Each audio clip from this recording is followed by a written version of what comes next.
That's lovely. Yes, a new single from Shelby Lind out on the 20th of October. 20th of October, that's like a month away. I know, but I really liked it. I thought, Yeah, give but it a it's spin. insane the way this business works. We have with us, ladies and gentlemen, Leslie Grantham. Leslie, thank you so much for coming in. Thanks a lot. Listen, I don't know what you're complaining about, that record being out a month earlier. The short beat's all your gags, which is about 10 years old. Nice to have something new in advance. You see, he comes Straight in in, like that, immediately I like starts that. picking I like on that he's you. having a He go at starts you. picking on you. Not me. No. It's you who's having a go at. I want my gags on it. He loves my gags. Leslie, I thought you were back in, because I've been watching the trailers on the BBC and because I knew you were doing it, I thought it had already started, but you're not actually properly back in the show yet? Till Monday night, but I think there's a documentary on Sunday or something. Right, that's what it is, first of all. So Monday night, you're back on the programme.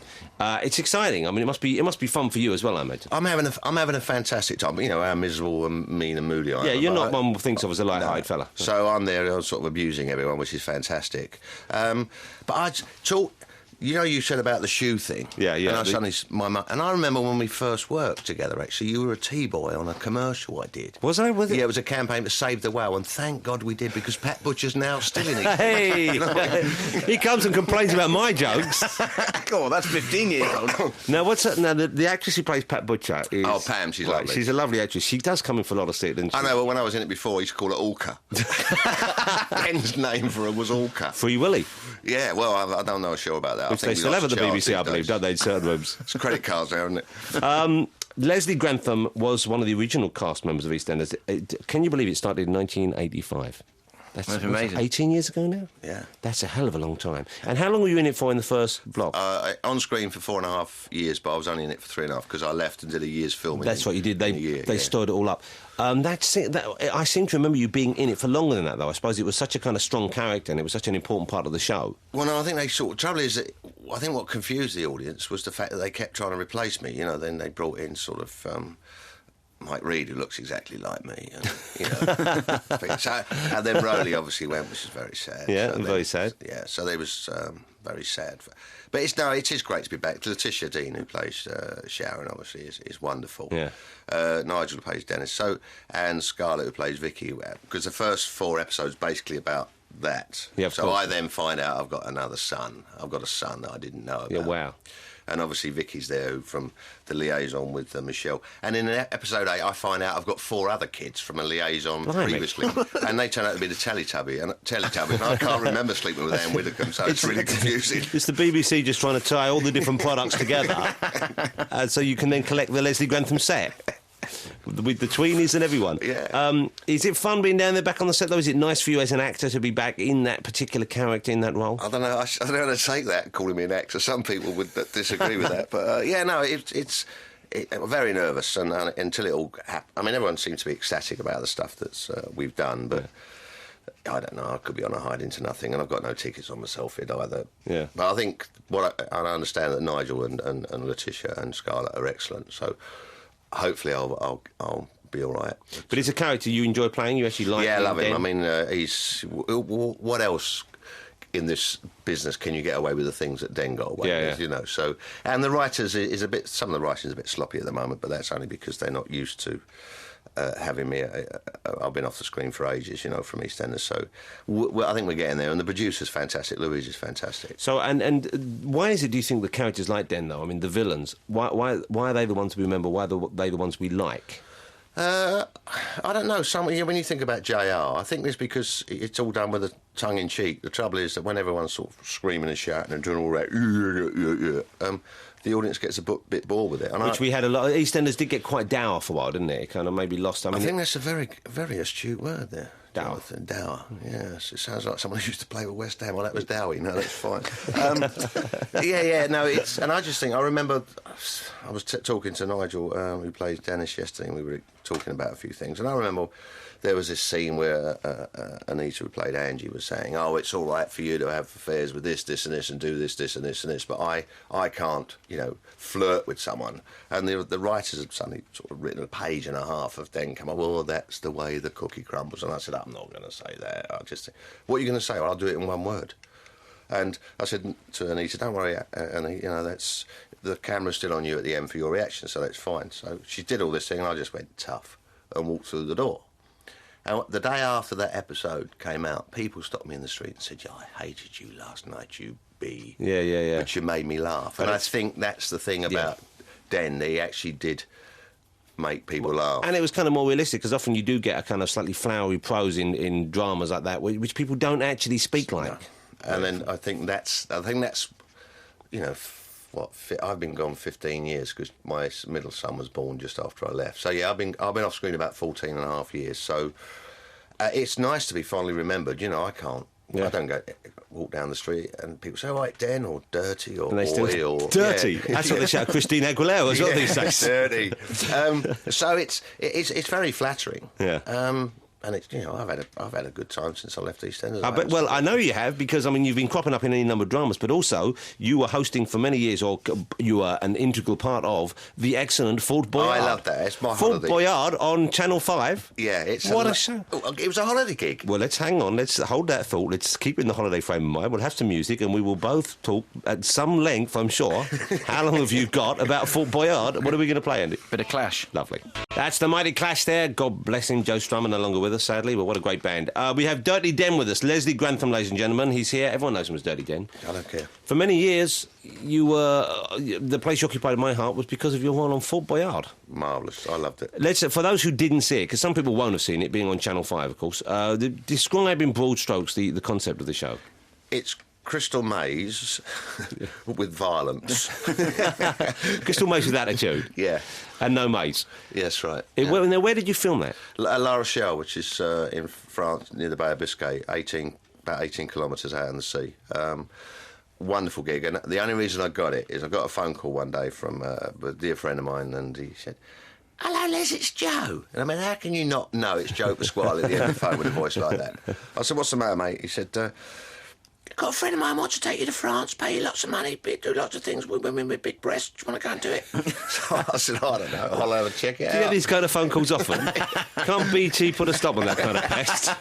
So I go and see them, and they show me this video of all these stupid games that people think. And there's these two presenters who's a bit like Philip Schofield and Anthea Turner. Oh, when the people failed, oh, terribly sorry, dear, never mind, better luck next time. And I said, "Listen, that's not me." They said, no, we want you to be really horrible. I said, "Fine, I could do that." So it's a stretch, but I can do it. 2 shows a day, no scripts, a little American earpiece, you know, and it'd say, "Pig on the bird with the big breast," or "The guy with the moustache," and the game is so. And there were all the French crew. Most of it's manned by it's owned by the French. It's a French TV company that actually owns the fort and has got this concept. Best TV in the world, French TV. And it's like so Germany goes in and does their episodes, Italy, so it's all done around book it Europe. Up, like a timeshare. It's a timeshare TV show. But because the way we played it, it suddenly is changed. The concept's changed. So they're doing it there now. Yeah, the tough guy, and because it's such a cult on Challenge TV, yeah. They're now doing it. I mean, I wasn't available. They're now doing a watered down version, 3 episodes. They just shoot 3 a day now, with Krista Ellison, who used to be Burnside in the bill. He's playing my part. I don't know the girl is, but she's probably. So they have a part. They say we want a Chelly Hard man. Who are we going to get? Oh, Den can't do it. And now. they've got Tom Baker playing the Professor. Oh, that'll be good. Marvellous. That'll be good. So, I feel we're entering a new golden age. Unfortunately, he's stuck in that watchtower all the time, the whole day. If it's Tom Baker, probably best place for him. Bucket. We're going to go to the news. I want to chat some more about that afterwards. 88 to 91 FM. This is Radio 2 from the BBC. Well, I could live without that, but there you go. You were jumping around with it. Well, I was joining in, you know, but what was that? What I thought that was the news. Wasn't the news? No, there was the news. Well, you're too busy yakking, you two. You missed it. We're having a nice chit-chat here. Hang on. Don't snap at me, mate. Oh, I left home because I had a mother like you nagging me to death. Look, he's already said I'm going to be the Willy the Pug back in it. Excuse me, I knew it. What? I knew as soon as I come out, I know that face. I know that face. It's Ethel's little Willy. Go on, lick your privates for him, and he'll see you've got the range. No, I charge for that. Can I just ask you, if you could reach, would you? No. I wouldn't. Nah. No. Would you? No. No. Well, exactly. OK, let's just draw a veil on that. That's it. So, people often talk about that, and you think, but if I could, I wouldn't anyway. Why would you want to? I don't know. What are you asking me for? That's why you have pets. Yeah, I don't understand it. Nor do I. I mean, let's not go down that road. Let's not. It's 11. Exactly, Andy. Stop it. Leslie Grantham's with us. Leslie Grantham, you know best of Dirty Den. Fort Boyard was the show for me. It was Leslie was the kind of tough guy. You had Melinda Messenger, who's seems a lovely young woman. Yeah, she is, and very cute. Yeah, really sweet, but very sweet-natured as well. Very good. And you had a bunch of no-hopers every week who try to, win their way through to some sort of prize. I think it'd be rather hard. If it wasn't for those punters, the show, they made the show. Their energy, their commitment, and the fact that they wanted to defeat me was like sad. But I guess they did. I guess they really wanted to get one over there then. And you were just being mean and horrible and spiteful to them all. It's exactly as I say when I'm at home. There were a couple of French people of restricted height dressed as sailors running around. Yes. Were they French? Were they dwarfs or midgets you had on the show? No, they're dwarfs, and I wanted to call them Jack and Danny, but we couldn't. So, well, we did eventually.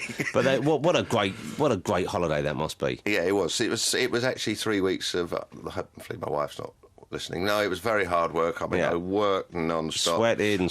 And that, the weather wasn't brilliant. It was only about 100 degrees every day. Now, there's the thing. When you're working, if you're outside and you're working in something like that, everyone feels happy, don't they? Brilliant. It's just nice, isn't it? And the interesting thing is that when we first went out, I think, this thing about the English and the French actually didn't like us being, because we changed the format of the show, which is now how they market it now. But on the last series, and we didn't know that it was going to be the last one. We used to travel from a place called Forar to the fort on a boat, and on the last, and at the end of every series, anyone new on this thing, French crew, would be thrown into the sea. Right. As a kind of just a jolly initiation, pleasant end. That must have been quite unpleasant, I would have thought. Yeah. But anyway, we're going back, and all of a sudden, I'm picked up by half a dozen sort of the French crew in both sexes, and just tossed into the sea. And I've got about 200 yards to swim to the thing. That must have been nice. It must have been quite high as well, wasn't it? Well, it's one of those sort of, it wasn't, I suppose you don't think about it, you're just probably 10 feet. If there's 20 Frenchmen grabbing you, can't really say much anyway. But as I remember the word for put me down. I was laughing, I just thought it was hysterical. And then one of the production team said, "You are honoured, you are the only foreigner they have ever done that to." Part of the game, but that's a nice thing. Yeah, it's lovely, yeah. I mean, they could have done it and then maybe, just given you a bottle of wine. Yeah, I could have waited until I got my trunks on. So but the shows themselves, I mean, I suppose it's still going on, it's still on in Europe and that sort of stuff. Something like that, you would go back and do it again if you had the chance, just because it was a fun experience? Because I suppose in terms of acting, people look down on that kind of thing. Yeah, but the point is, what is there else to... at that point, I did it as a fun thing, thinking it was only going to be one-off, it'd never survive. And it did 4 years for Channel 5. And then the new head of Light Entertainment came in and got rid of it, and decided that he wrote me a very nice letter saying, thank you very much for your contribution in making Fort Boyard Channel 5's biggest show. Sadly, I'm here to take the channel more upmarket, and what I'd like you to do is go to this little island off a little place just off of Phuket, where you will have a thing stuck up your backside for 3 weeks and have colonic irrigation. What was it called? Enema Wars or something? It was like I'm full of what's and get it out of me. Enema Enders. Yeah, and he said, we'll pay you £3,000. I thought, stick another 8 noughts on it, might take my trousers off. Have you ever had a colonic? No. You might enjoy it. Leslie, it might be what you've been missing in your life. Maybe, but I think I'd rather be anally retentive. I've never had one. Let's, the three of us... all go off together and after the show... and have a... Because when you're doing it, it's all above board. You lie down, they put a towel over you. We could all lie there holding hands while it's going. In fact, just across the road is a clinic that does it. I'm sure they're all around here. Can you imagine? It's got blue striped glass. Yeah. See, what can you put in the window to advertise? You can't. Yeah. So it looks like a nail salon, but it isn't. My wife's had a few. Well, Julian Clary has it all the time, doesn't he? I don't think that's there. I went for lunch with him once afterwards. He said, I've been leaking in the taxi. Apparently you leaked for a couple of hours afterwards. Yeah, well, I'm not Welsh. You don't want to necessarily, do you? I don't know. No, but you're talking about Fort Boyard and you're working at beautiful sunshine. Of course, you're down at Albert Square again. Yeah. And I've been there a couple of times. I've filmed a couple of things. Obviously not EastEnders, but I've done a couple of things for the BBC there. And it's always struck me that it's just incredibly cold there. It seems to be several degrees colder there than any surrounding area. Really, it's a cold magnet. I think that's because it was a hangover from the fact that used to be the building site on Alfred St. Pet in Germany, and it is a lot colder in Germany. So that's what it is. Yeah, I think that's what it is. They've created that very artfully.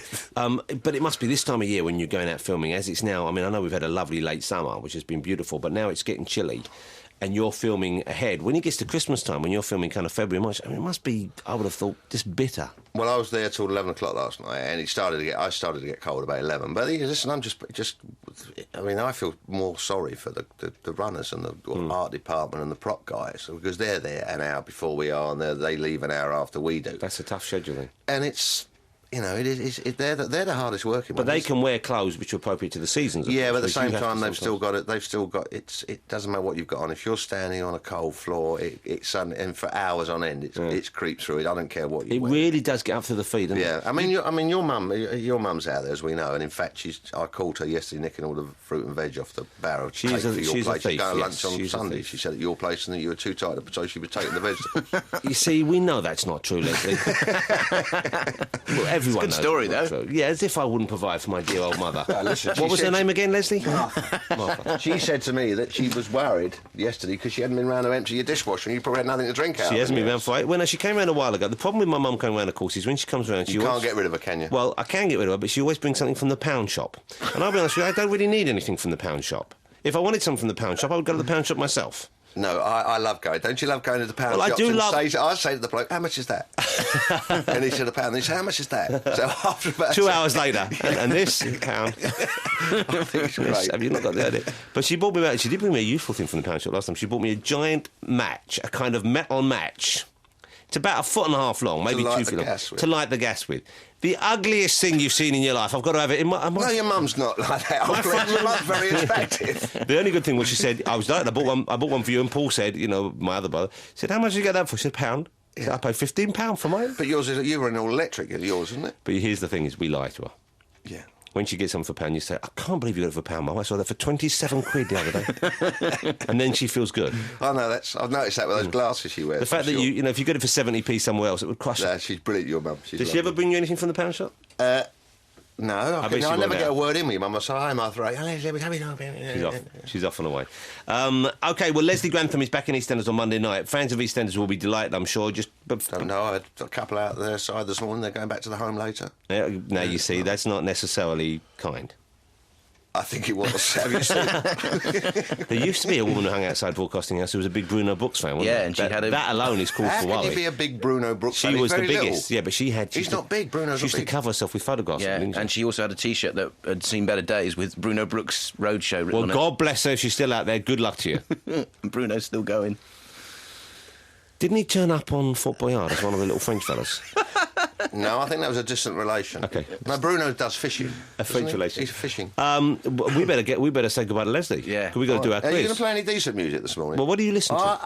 I'm a soul. I like soul, but I like Jim Diamond. I would have thought you would have been a Sinatra man. Jim Diamond? Yeah, I like Jim Diamond. I like Jim Croce. I like Essex. Anything with Romford Jim. or anywhere. All the Jims. Jimmy Jones, he loves. Yeah.